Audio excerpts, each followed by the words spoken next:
when you two met, when did you know you wanted to marry First Nesanel? 5 minutes. I'm like, if he's good, I'm so good. I felt like I met my old long lost brother, in a different realm. It was just like, I know him and I just want to give him a hug. I missed you. That's how I felt. That's so sweet. Yeah. I'll never forget. I knew on our 7th date, we were sitting outside Cedars Park. I just knew we just felt so comfortable with each other, and I was like, oh, I'm gonna marry her. Cool. Yeah. Welcome back to another episode of Stories of Hope. Yes, this week we are doing something just like last week. We have 2 winners who commented and liked our episode, which we will be announcing in middle of the episode, so stay tuned. This week you have another opportunity to win. So let us know in a few words what you think of our podcast, what you thought of this episode. You will like and comment and then be entered into a raffle to win $250 and SOH merch. We love hearing from you and can't wait to see who wins next week. This week, we had the pleasure of sitting with Yaeli and Nesanel Vogel. Unlike any other week, this story of hope doesn't lead to how did they meet, but how did they stay together. We have a very honest, raw, and insightful conversation with navigating the challenges of marriage, feeling unprepared, feeling uneducated, and what can we do as a community, and what can we do as a couple to help us navigate through this very new territory. It's an exceptional episode. It was so insightful. We're really grateful, and I know you're going to love it. Thank you for watching Stories of Hope. But first, an important message from our friends at Joma Shop. I was recently in Scotland and London and saw someone with a beautiful watch. I asked them where it was from, and it's from Joma Shop. They have over 1,000 brands carrying over 75,000 products in the fields of accessories, fragrances, jewelry, watches, whatever you want, they have it. They have over 1 million reviews. As a company that's been around since 1999, Joma Shop really has everything you want. When I was in the London airport, I saw a pair of sunglasses I wanted. I always get sunglasses at the airport because then it's duty free. But I checked Joma Shop and it was actually cheaper to purchase them from Joma Shop. So thank you, Joma Shop, for providing the best prices, the best accessories. If you want to make a purchase for you, a loved one, a friend, an anniversary, a birthday, you don't need to waste time looking anywhere else. Go to Joma Shop. I can guarantee you they won't just have what you need, but they'll probably have more. And the best part is if you put down in the discount code SOH120 to receive $120 off your purchase of $3,000 or more. So go to jomashop.com to find the best product for the best price from the best place. Hi, I'm Tziporah Grodko, and this is the Stories of Hope podcast. I am so excited to have here today a Judaic celebrity, Yaeli, and proud husband, Nesanel. This episode is going to be really rich with a lot of topics that we have not yet discussed, and I cannot wait to hear about them from you. So, Yaeli, we'll start off with you. Tell us a little bit about your background, where you're from. Okay, so we'll start there. Actually, it's funny because you were saying you thought I was this Israeli, living in Israel. I did grow up. I was born in Israel. My parents are Israeli. I was born in Israel. And then when I was 2 years old, we moved to Brooklyn, Borough Park. I lived there until about 12 years old. My parents got divorced when I was 12. And then we moved to Bayswater for Rockaway when I was 12 till I was married. And I went to Beis Yaakov at Borough Park, then Benos Beis Yaakov opened for Rockaway, and then Tag for high school. Just a regular girl. And Darchi Bina for seminary. And Shout out, me too. Yeah. High five. Yeah, for 2 years, and then yeah. Okay, so before your legacy even started, by virtue of you being born in Israel, something was going to be different. Oh yeah, definitely. I was different. From inside, I always felt different, just because of how I was brought up and raised. My parents were immigrants, and there was just always this feeling of being different. Mm-hmm. Yeah. Where are your parents from? Israel. Full-fledged Israeli. Full-fledged Israeli, and then somehow found their way to Brooklyn. Well, my father was American is like he moved to Israel, so he lived in Israel, so he spoke Hebrew, but then he wanted to move back to America. So he took my mother and they moved back to the States. And my mother like learned English for the first time, like at 22. Like she didn't know, like we asked her one time for like French toast and she didn't know what it was, you know, like very like Israeli. Wow. Yeah. Okay. Yeah. There's so much I want to ask, but we're going to take a pause here. Nesanel, tell us a little bit about your upbringing. So I grew up all around out of town, I like to say. My parents were both teachers, so we moved around a lot. I grew up in mainly Providence, Rhode Island, Cincinnati, Ohio, Baltimore. And then all those three. Yeah, more. Those are the main ones. I don't even know. I'm such a New Yorker. I can't keep up. Yeah. So, but from 7th grade through high school, I was in Baltimore. And then I went to Tomo in Israel for almost 3 years. We were there at the same time. We never met each other. And then I came back to Shayasha from Israel. And I was in Shayasha for a little bit. And then Rabbi Yeager made our shidduch. And I'm here since the 5 towns since. So that's pretty much it. Okay. So you grew up in a couple different places, a couple different cities, and then you gave us the Spark Notes version of where you ended up meeting Yaeli. Yes. Okay, beautiful. So what you both have in common before we even start is a little bit of like growing up on the road in different places. I didn't feel like I was on the road. Not on the road. No, that I think that would have honestly killed me. Like when we got engaged, when we were dating, and he was telling me about his childhood and how many places he's been. I told him right away, I said, I'm letting you know, like, I don't move around. Like, I'm like a tree and like I put my roots down in the ground and I'm not moving. So we have to figure this out and like, we're good. Yeah. It's funny though, because we have moved houses, but never communities. Like I don't like to move around. It's too much for me. Moving is hard. Yeah. Moving is hard. It's one of the top triggers that can cause distress. Maybe it's because my parents got divorced at 12 and I wanted stability so badly. I don't know, but like I just need that like stability. Yeah. And while you were moving, how was that for you? It was hard. It was hard being the new kid. I think it was hard being the new kid in school. It also didn't help that my parents were teachers in the school. But in Providence and Cincinnati, I was also the youngest. Because I skipped, my parents had me skip a grade in first grade. Mm-hmm. Actually, the school did. Nobody likes the youngest and smartest kid, just saying. Oh, so he said youngest, but you said smartest. Okay. That makes it extra tough. Yeah. So then in Baltimore, it was better. My parents weren't teachers in the school, so that helped. But yeah, it was. And then when I went to Israel for first year in Israel, I think my parents got separated and divorced 2 years later, and then. But it's we all have our journeys. So yeah. Yes, and we're excited to hear about yours. Oh yeah. So start us off with what dating was like for you. Okay, so dating was this. Okay, this is how. Do you know when you go on a trip and when you're on the way and you don't know when you're going to get there, it takes so much longer, and then the way home it's so short. That's how my dating felt. It was a mental turmoil of like, just because like I had this. I was placed in the situation where my parents were divorced, and my mother was raising us single-handedly, so there was no money. And I wanted to marry someone who was like, in kollel, just because I wanted that personality and that mentality.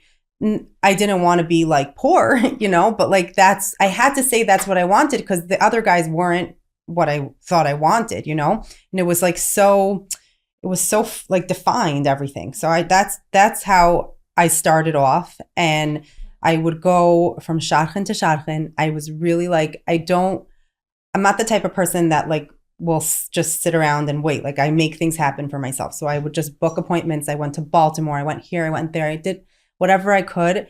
And some shadchanim were very nice, and some were just disgusting. Like I can't even say anything else. And I just really felt very, very alone during that period, and very much like I don't know how and when or it's going to ever happen.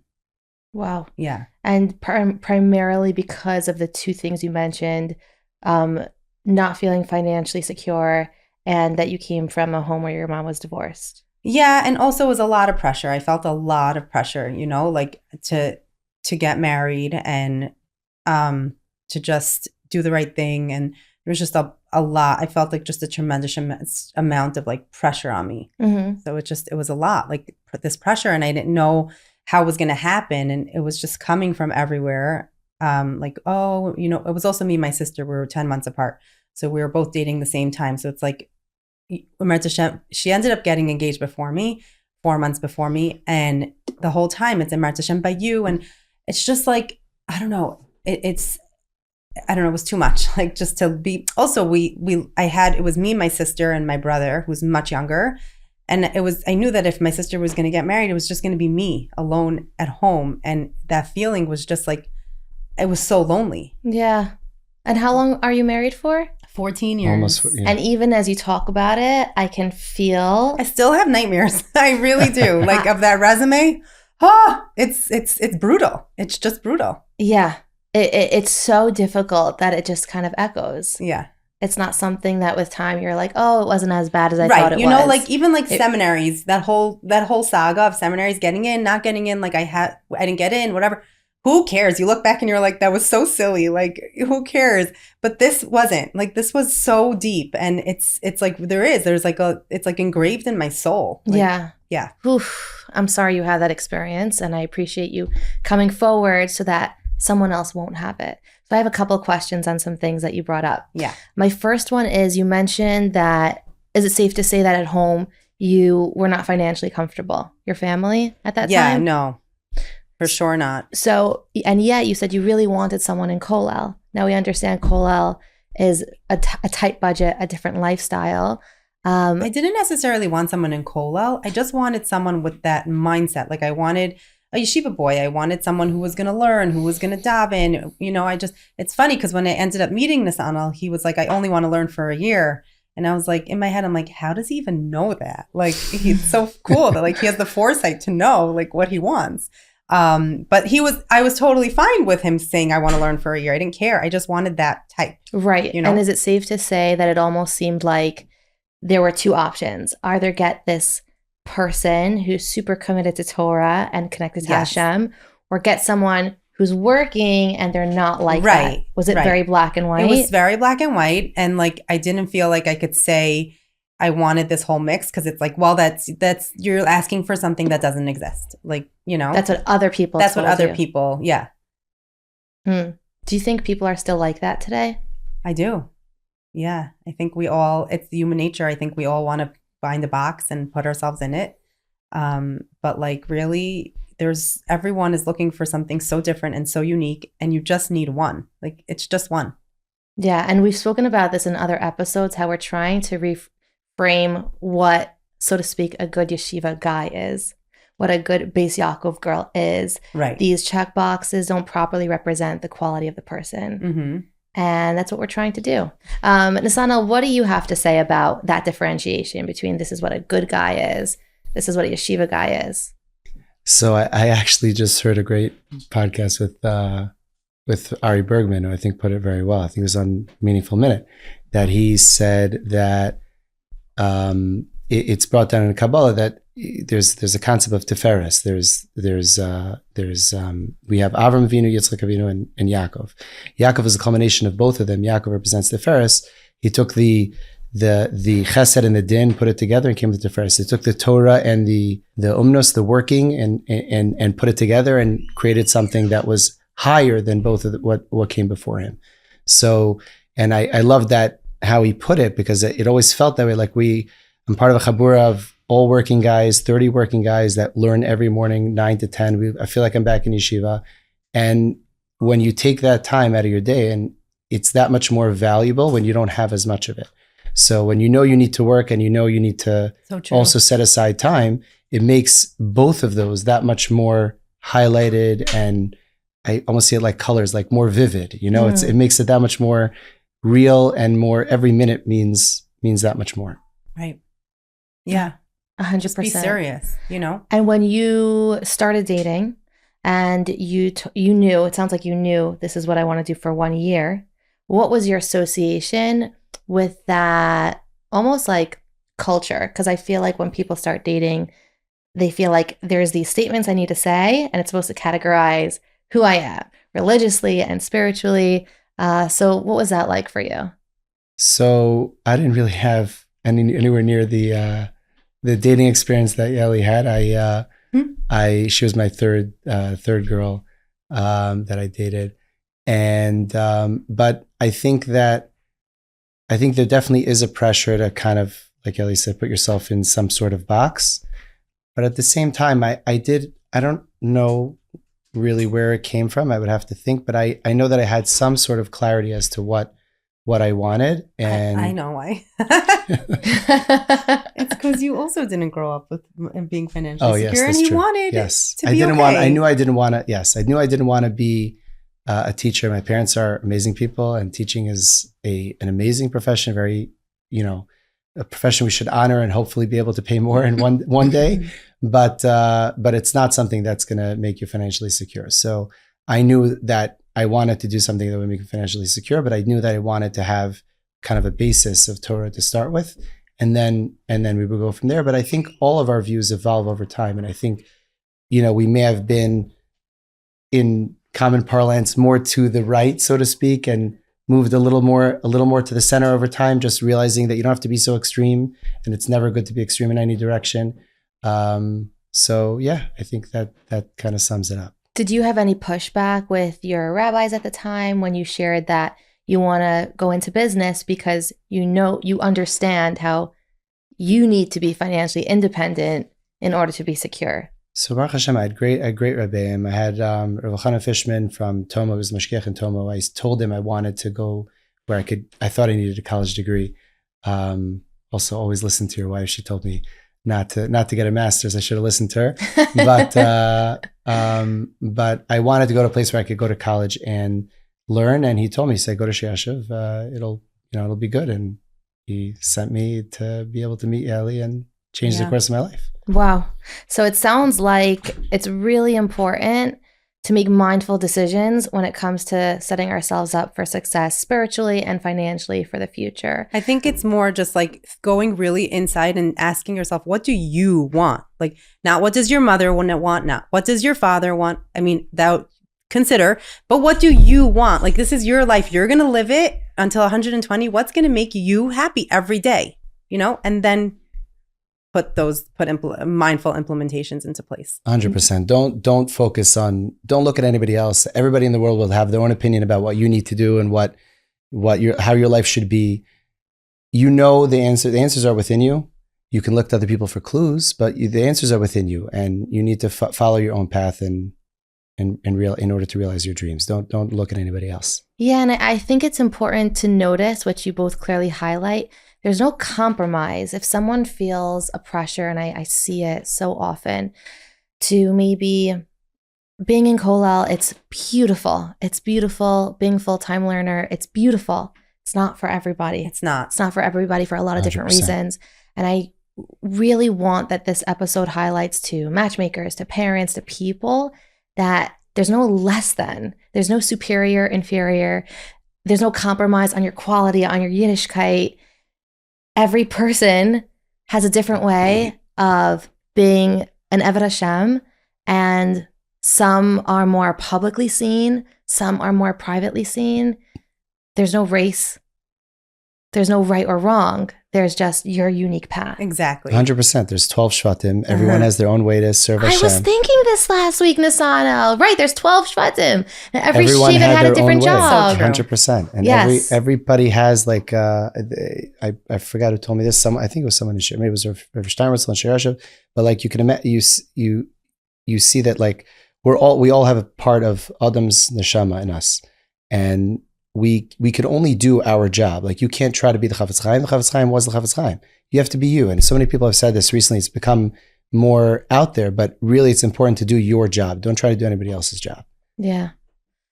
We'll be right back. But first, a really cool message from our friends at Grodko. If you want help transforming website traffic, becoming #1 at Google, I made a new friend who works at Google who told me what Grodko does is how you want to do it.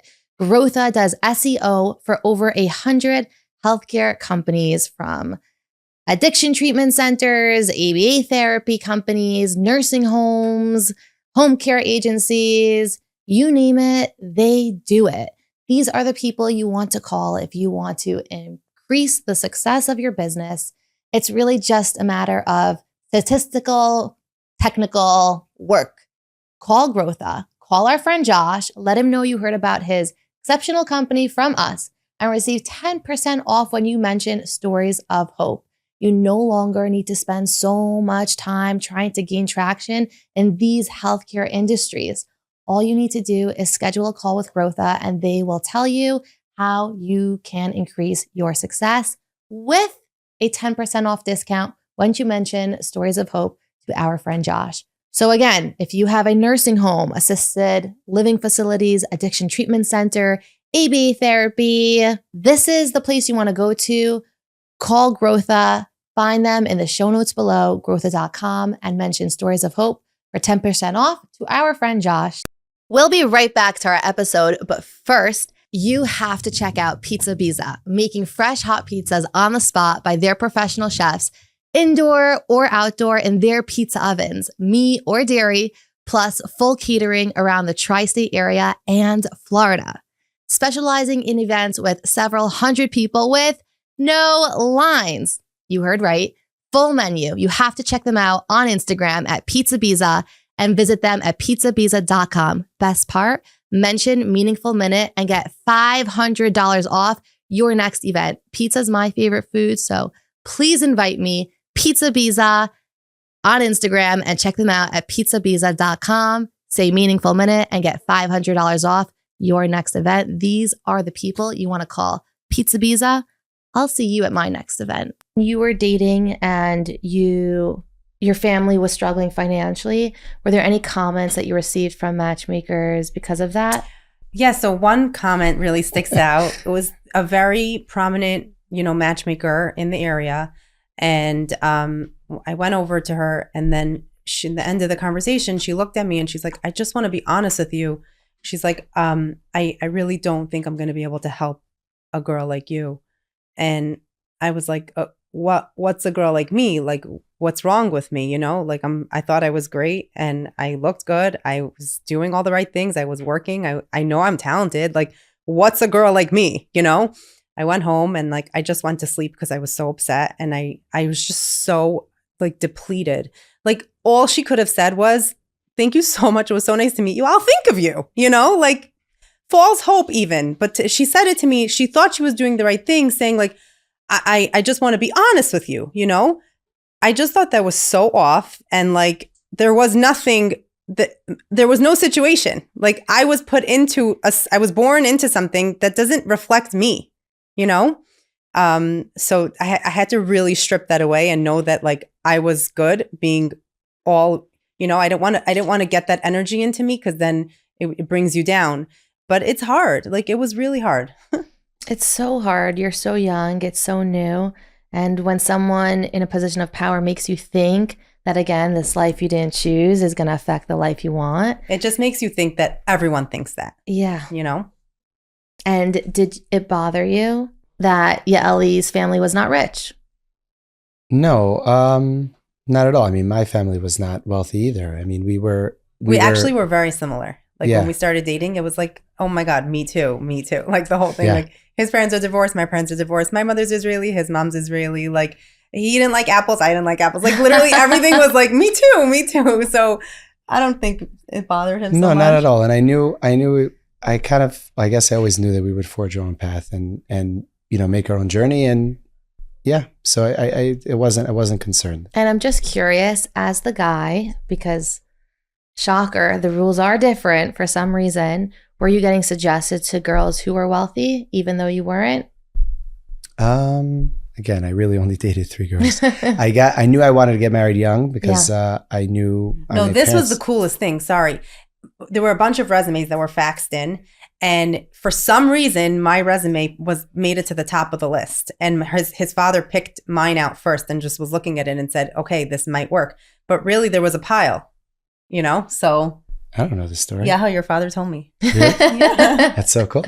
I did not know the story. I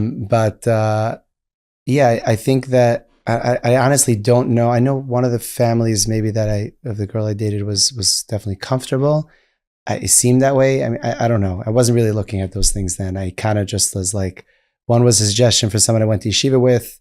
One was a suggestion from someone who knew my father. I don't know. And then it was Yaeli. That was Marital Yeshiva. It was told me, I have a girl for you. Don't. Yeah. And imagine what it would be like. I don't know if you, how old is your oldest? 13. 13. Okay. So, God willing, things will change when she's ready to start dating. It's a he. He. Oh, well. Yeah. He already has one. It's already in his favor. So maybe he won't need things to change so much. But I know, and I'm single and I experience this and I've seen this, that when someone is described as a suitable option, it's, oh, this is the person, they're wealthy, they're well-to-do, or like, oh, they're not so well-to-do, but they're a really good person. It almost seems to be in the hierarchy of values. It's the first thing people are sharing. And I think how do you both feel about that? I think that instead of sharing the wealth, I think share the character trait. Like he's very 100%. Motivated and he's very determined and he's ambitious. You know, I told Nesanel when we were dating, I said, I don't care what you do. I just want you to be the best. That means if you're in Kollel, be the top guy. If you're a garbage collector, be the best one. I don't care what you do. Just be ambitious, live life, you know, like eat it up, be full of it. So that's what I think we should be looking for, because if you have character traits that are set up for success, then no matter where life puts you, you'll be successful. I can't add anything to that. That was exactly how I feel, 100%.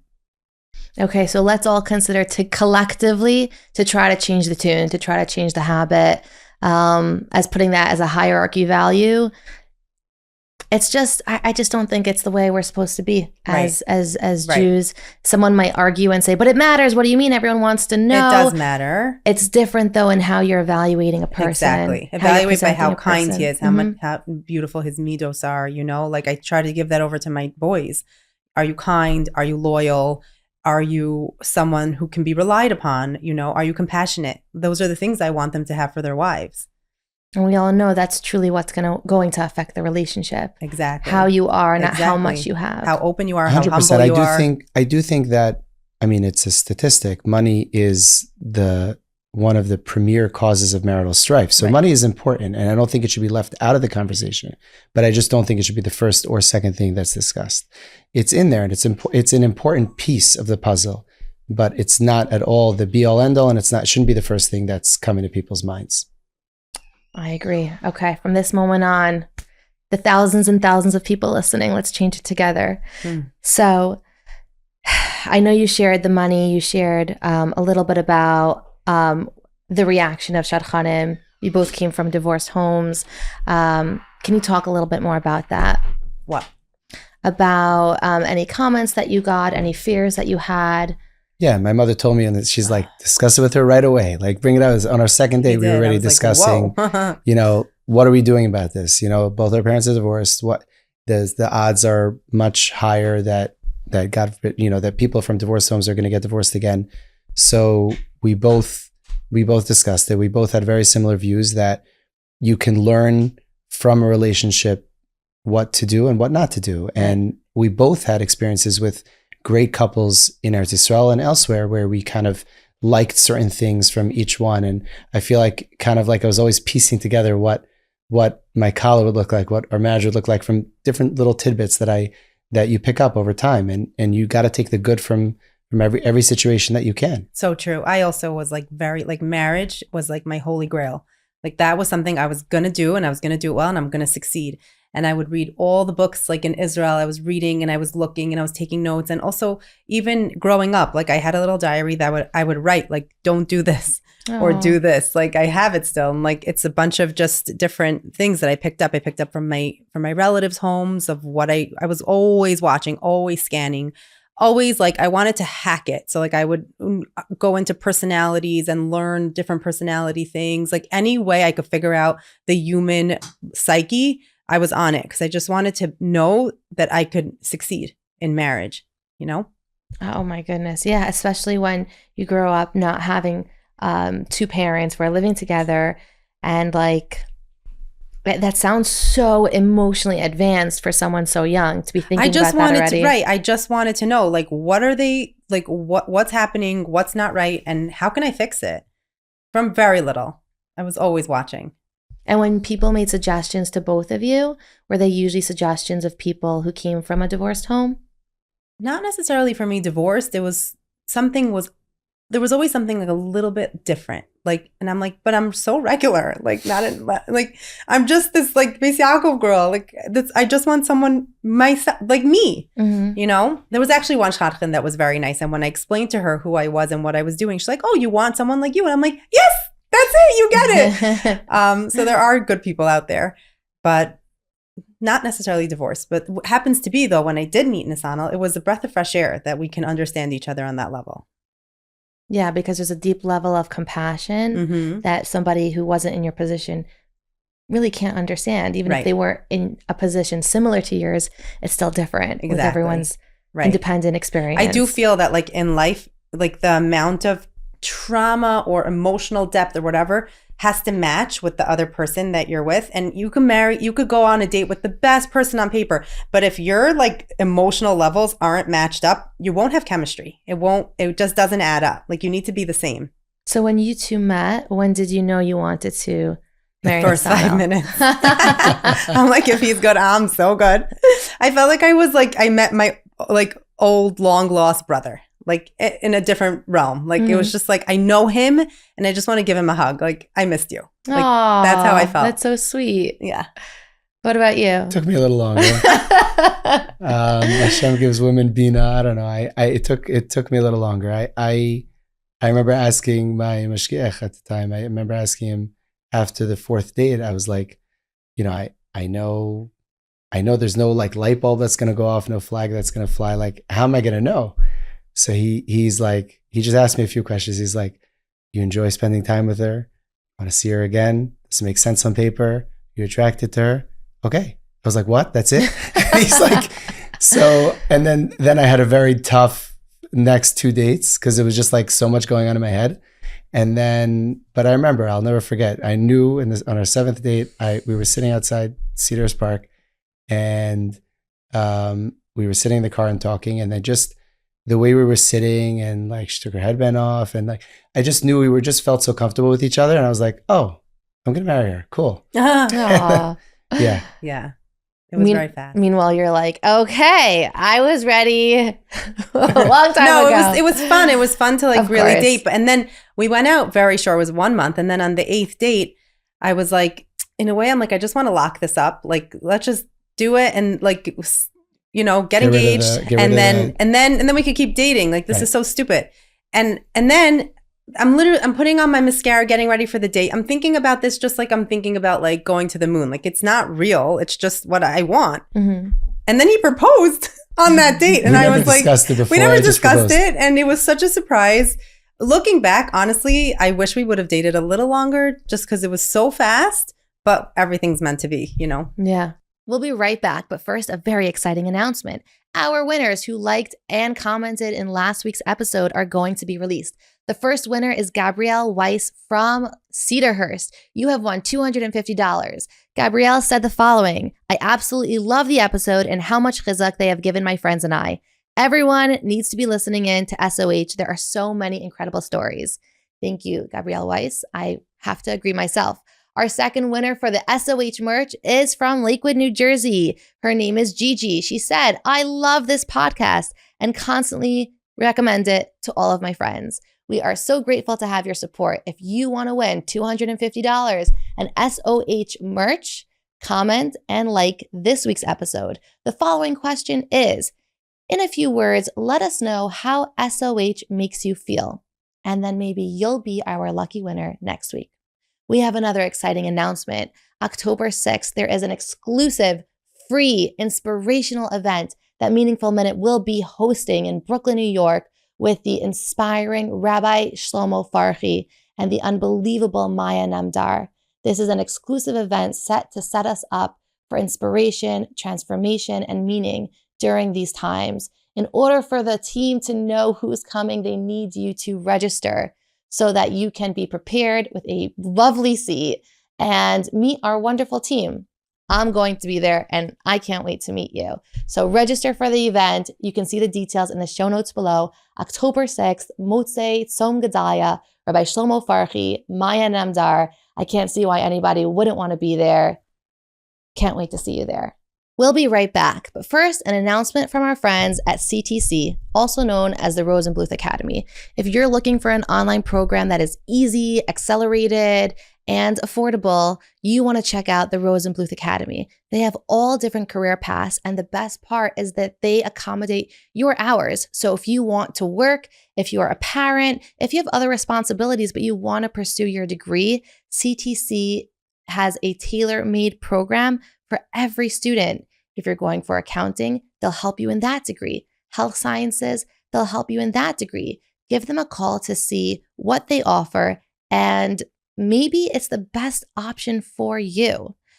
They also have testing centers in Canada and Israel with all different hours, so they can really accommodate many people in many circumstances with many different limitations or available opportunities. The best part is that if you mention this ad, you get $100 off if you register before October 1st. So if you're considering to get your degree, give them a call, CTC, the Rosenbluth Academy. You can find all details in the show notes below. We'll be right back, but first, an announcement from our friends at Simchanim. Think about the last wedding you went to, how beautiful their benchers were. They were probably from Simchanim. They are top quality, top of their game. If you want a machzer, a bencher, any personalized Judaic product or sitter, they are the people you want to go to. If you're going to host someone, want to give them beautiful benchers with their name on it, Simchanim. If you are going to be making a bar mitzvah and you want to give out something personalized and beautiful, Simchanim. They really carry everything from Sidurim to gifts. Any product you want that's personalized, they have it. And the best part is you don't have to leave your house. You can call them, you can check out their website. They are such a pleasure to work with, and you will come out happy and with a beautiful item that will either inspire you or bring happiness to others. Learn more about Simchanim in the show notes below and enjoy the beautiful product that I'm sure they'll have that you are looking for. And then I'm so curious to hear, what was it like to navigate marriage after coming from similar backgrounds where you had your notes diary, your journal of what you want to do, what you want to change. We only know from what we see, from what we learn. What was that like? So marriage in the beginning was, listen, this is what I say. He gave me the first, they say like, give us 22 minutes, we'll give you the news. So he gave me the first year. I gave him the rest. Like, that's how I look at it. Basically, the first year I was a mess. Like, I was unkempt. I was psychotic. I came from a lot, and I had to just all of a sudden, it was all inside me. So on the outside, I looked fine. Inside, I was like just You're also a storm. pregnant, so she was. And I know, not recommended at all. So that was like 1 month in. But what's it called? So it was just the amount of anxiety and like just there was so much I couldn't breathe just from not being in one environment and coming into it's so much. It was and then also above that, I was used to like come at me, fight with me. Like I can fight. I know how. To someone who's nice and someone who's just like very like loving, I'm like, what is that? Like, what is he hiding something?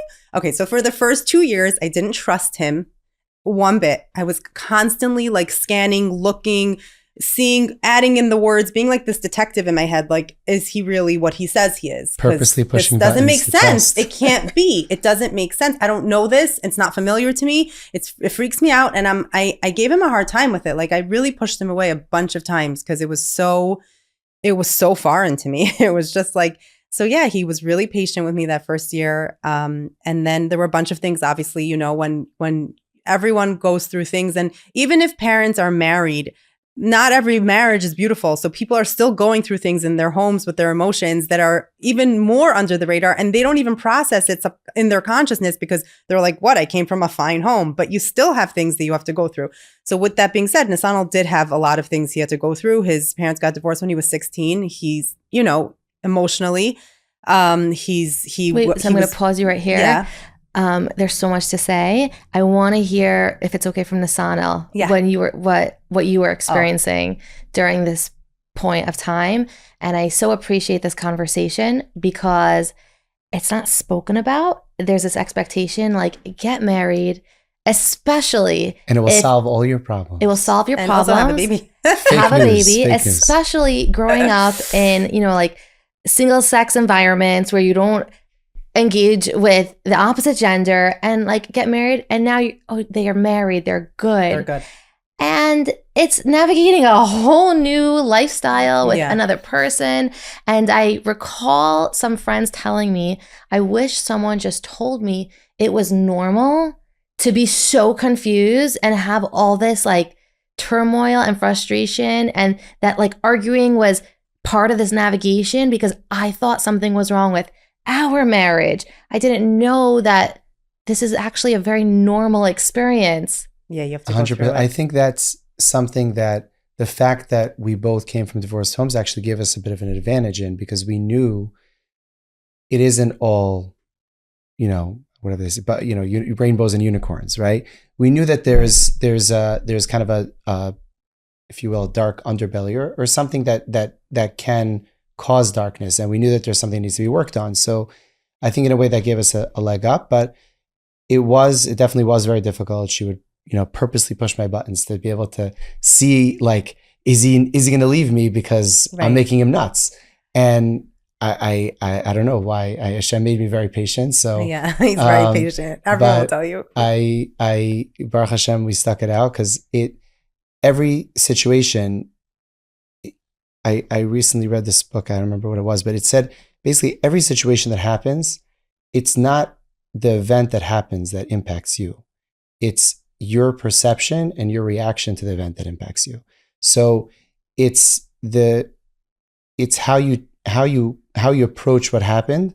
And I'm not saying that we were at any level in the early years of our marriage, I was at a point of being able to do that. But like, looking back and realizing that every time we went through a difficulty and went through a fight and, worked through it, instead of, like Yaeli said the other day, you can't, what's that kid song? You know that song? You can't go under it. You can't go around it. You must go through it. You have to go through it. So you have to go through, and a lot of, and she was saying this the other day, and I think it's so true, that a lot of couples nowadays, and we feel like that sometimes, like it's just easier to just like disassociate and go on your phone or go do something else. And like that. I do that. Okay. Yes. I do that more than her. This is true. But I feel like there's a tendency to do that. I don't think I'm alone in that. And it's so important to fight through those moments to come out the other side so much stronger, because you really do. Every time you work through, every cloud has a silver lining. It's true. Every time you fight through those moments, you come out the other side stronger. And it strengthens your relationship. It gives you that belief and ability that, hey, we went through that and we were okay. Yeah. And the beautiful thing about Nesanel is, I think it's the biggest mila that he has, is that he's so humble and open to becoming better. Like he wants to grow, and he's humble. He's not like, oh, I know that already. No, like, okay, I'm a Kabul and I'll take it and I'll implement, So I think that's the only way to be able to grow in your marriage. And she's very good at giving constructive criticism. So I think I stand for many women. As you're talking, I'm thinking like, this is gold. This is a normal experience that every person has, but because it's not spoken about, people think no one has it, and it's not normal. Ezer Kenegdo, right? That's what a spouse is. For you, against you. Hashem's telling us in the Torah, you're going to fight. You're going to feel like this person's against you. That is the normal standard.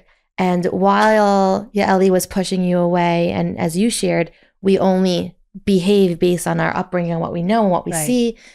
Right. It's all we know. And then how did you? He would also after a certain point, like disassociate and then go into his shell. And then there were many times where I had to come to him and tell him, Nesanel, like, don't like repeat history, because it's what he knew from growing up, and he was copying just certain, monkey see, monkey do in a way. And then I said to him, like, we're on the same team.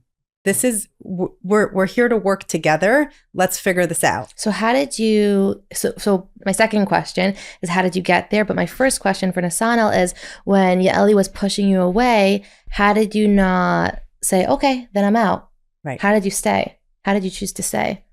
So first of all, I think I had in my mind that I knew my parents obviously got divorced, and I was like, I don't want to do that. So I was like, I'm gonna figure this out. Like I'm not gonna just give up on it. And I think that gave me a lot of the, I guess, patience to work through it. And at the same time, I think it was clear to me that Yaeli was a really good person. It's okay. Like it's normal. Like also, you said before. Nesanel said a bunch realize. of times, like, you're my person. Like, I feel like we're so meant to be. And like, I know you're my person and I know I'm your person. So like, if I just delete and say, forget it, I'm just going to find the same exact thing again. Like we're put in situations where we have to grow. And if you don't, then it's going to come at you in a different place. Right. So what's the point? Just get over it now or get through it now. Yeah. We'll be right back. Probably one of the most important messages that we've shared on our podcast so far. Yom Tov is coming up. There are 14 meals that people are excited about and probably a little anxious to make. However, I want to put things in perspective for you. Yantif, it's a time when people are reminded of the things that matter most to them: family, connection, and community. If someone is single, or if someone has a family that's not whole, then something that's supposed to be a highlight ends up being a source of pain. It's just the facts. They didn't choose for it to be that way. It simply is. I want you to imagine you are in a position where instead of looking forward, you are nervous, you were concerned, you were actually really sad thinking about what you have that you'll be surrounded with during this time that's supposed to be uplifting, and instead feel the opposite. When we consider how difficult it might be for someone that doesn't yet have a family, doesn't yet have a spouse, might be struggling with their own family, it can help us open our hearts to be more sensitive, to be more inviting. When we are inviting, not just to do so with our words or our space, but truly to do so with our hearts. When we invite people, let's make sure to be specific. Let's make sure to let them know in advance so they feel wanted, that it matters to them whether or not you are there. Let's make sure that if we have family over and they don't yet have children or they don't yet have a spouse, they're not the pro bono babysitter, cook, and entertainer while everyone else is busy enjoying each other's company. They want to do it. They're not cynical about it, but they also really, really want what you have. Let's make sure that conversation is supportive of those that might be in pain, that it's inclusive of those that may not have what you want, so that all together we could experience Yantif the way Yantif should be experienced, with joy and connection. This project is a very special extension of the work of Ashiva, which is an organization that's part of the OU that helps promote kindness and inclusivity amongst communities. Thank you. And as you're speaking, I'm thinking about when one of my first friends got engaged and then got married, and she said, Tziporah, something really strange is happening. I don't understand what it is. Everywhere we go during Shava Brachos, everyone was making these cynical, sarcastic jokes on like, oh, you think you love him now? Wait a few years. And I don't think there's enough education, not scary, impending doom, just basic education on exactly what your Rebbe said. This is what you can expect. And so when it happens, it's normal. Exactly. For the woman, women are so different than men. When you feel like he's not understanding you and you want to tear your hair out, that makes sense. And all these jokes, I think they're like some form of education, but it's just confusing because it's not clear, it's cynical, it's not proactive, and it's not negative. Healing. It actually creates this like suppression of, oh, this is the attitude, this thing that's the most valuable thing in the world. Like, let's mock it and make fun of it. No, I hate them. And what I'm hearing is the major theme between the two of you is communication and compromise. Communication and compromise. Also communication, compromise, but there's like a deeper thing of belief in the other person. Like, I believe in you and I know that you can do it. We can do it together. There's this belief in your head about the other person. Like, don't think negatively about your person that you're married. Like, in your head, like, believe that he's your person, you know? Not it's only very that, strong. but that you have, and I don't just mean this because you chose them when you met them and decided to get married to them, but you choose everyone in your life. There's a Rabbeinu Bachai that says that you, before your neshama is born, you choose your spouse, you choose your children, you choose your parents, you choose everyone around you. Why? Because they are the ones who can, just like a wife is an Ezer Kenegdo, each person has you need that person to bring you to your higher self, to bring you to your ultimate potential. So you chose your spouse. So too bad. It's on you. Like you chose within them healthy, beforehand. normal circumstances, Yes, right? 100%. Within healthy, yes. But in general, you chose that person because they're going to make you nuts. And that's their job. And their job is to make you nuts so that you can become better. And you're supposed to make them a little nuts too, but the point is that you're there to make each other better. And there's no one else in the world that can do that service for you, for your neshama, other than that person that's in your life. So you have to, if you view it from that viewpoint, it makes it so much easier, whether it's something that we're upset at our parents, we're upset at our, at our children, chas v'shalom, our siblings. You realize that person is there to help you grow. And you chose them beforehand. You had a choice. It could have been them, it could have been someone else. You chose them because they were the ones who can bring it out. Choosing and accepting. Like one time I had a therapist and I called her up right after my third son was born. And I just was like, I was so emotional and hormonal and whatever. And I gave her a laundry list of things about Nesanel that were annoying me. And then she like stopped me, like hard stop. And she was like, listen, everyone has hard wires. Like we're all wired a different way. And his hard wiring is not your hard wiring. She said, so what? You're organized. Like organized doesn't give, it's not the definition of love. Like she's like, okay, so you have your things, you're hardwired one way and he's hardwired a different way. She's like, you have to accept it and accept it now. And you have to stop. Like that's it. Cause you're going to go down the wrong road. Men, they don't stick around, they'll leave. He's going to leave. And I was like, oh my gosh, like, you're right. Like, he's hardwired different than me. That's fine. And that was such a musser for me, And I never stopped thinking about it. We're very different, and that's okay. And when you were in the beginning parts of navigating through all this new relationship, did you seek marriage therapy, individual therapy, both? Individual. We did a little bit of marriage therapy in the beginning. We did not. We did? No, we went once together to our individual therapist, but it wasn't a marriage therapist. That's true. And then, individual. I think that I went to therapy the whole time just because I really was committed to having a good life and I wanted so much change. So I went since I'm like younger. But Nesanel didn't. And then I've been telling him since the day we got married, you need to go to therapy, you need to go to therapy. Our marriage turned 180. I'm just saying this close to the mic so everyone hears, when he went to therapy. It was a game changer. Men, the support that women have for therapy, men like they're not supported that same way, and it's only natural that men wouldn't think to go, especially husbands. So what was that like for you? It's true. It did change everything. I started in it's like almost 5 years ago, I think. Yeah, I started almost 5 years ago, and I was going every week for years. I just recently, like a month or two ago, I still go. I just started a month or two ago. Started going every other week instead of every week. But it's life changing because I always think about it like it's amazing. Like the worst case scenario is that you have once a week to have a little bit of a cheshbon nefesh, and like the best case scenario is that you're constantly improving and you have some. It requires a lot of honesty. You have to be honest, and it's not always easy.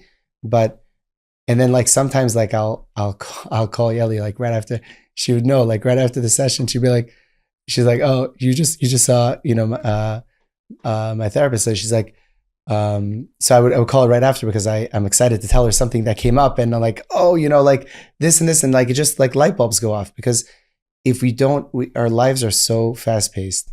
I feel like everybody says this, but it's so true. Our lives are fast paced. And if you don't take time to stop and actually examine what's going on in your life, you're going to miss it and you're not going to be there. You're not going to be present.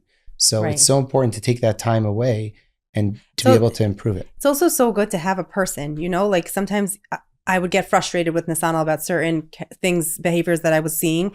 And so instead of saying like, oh, okay, fine, I'll work on it. You have to discuss it with notes. Moshe. Would write notes every time on this pad. He still does this. He has a pad in his night table. He takes it out. And when I have something, he writes it down. And then the next time when he sees his therapist, he goes through the list.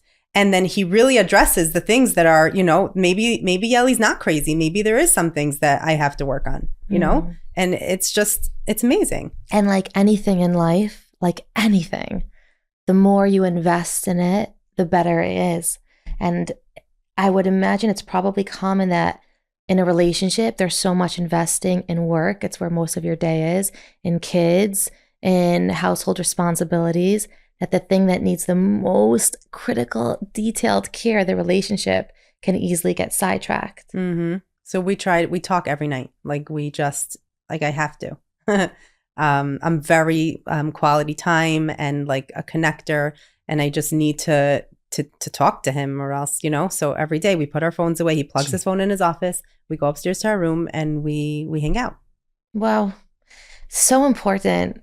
So important. I think it's time we let go of all the cynical jokes, and if we don't change, the relationship won't. Exactly. And it's so worth the change. It's so worth it. And it builds such healthy children. And what would you tell someone listening who is really struggling in their marriage and both parties think that they're right and that they don't need to change? The other party needs to change. I think both parties always think they're right. There are still times that I think I'm right, but sometimes do you want to be, we heard a thing, it said, do you want to be right or do you want to be happy? Right. So you have to choose. Choose one. I remember my father said this to me. He said the three most important words in a marriage are not, everybody thinks I love you. I was wrong. So a nice tidbit. But I think that when you're in a situation and you're feeling trapped or you're feeling that you're right and the other person's wrong and you can't understand it, I think sometimes it's important to take a moment away from each other even, but with the goal of coming back and working through it together. But like sometimes you have to like step out and be like, let me look at the other person's perspective. Like, what are they feeling? So is there something that I did that's making them feel differently? Is there validity in what they're saying? Because there's always truth to both sides. And sometimes it's a little more on one side, a little more on the other, but there's always truth to both sides. There's always two stories. And you have to listen to both sides, and you have to realize you can't lose anything by going to therapy. You're not going to lose, I promise. Mm-hmm. I'm a huge endorser of therapy. It's literally changed my life, no question about it. And it just makes you look at yourself. Like I said, it makes you take a pause from life.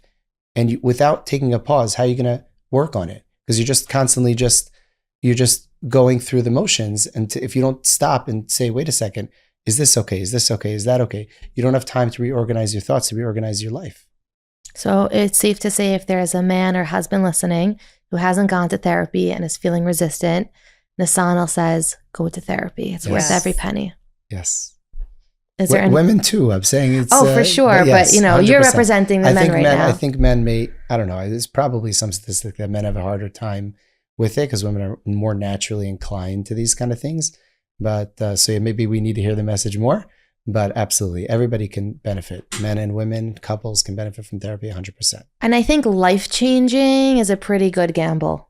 Like, oh, it might be life-changing or I'll just waste an hour. Life-changing is a good gamble. Would you agree? Yes. Is there anything else that you would add to that?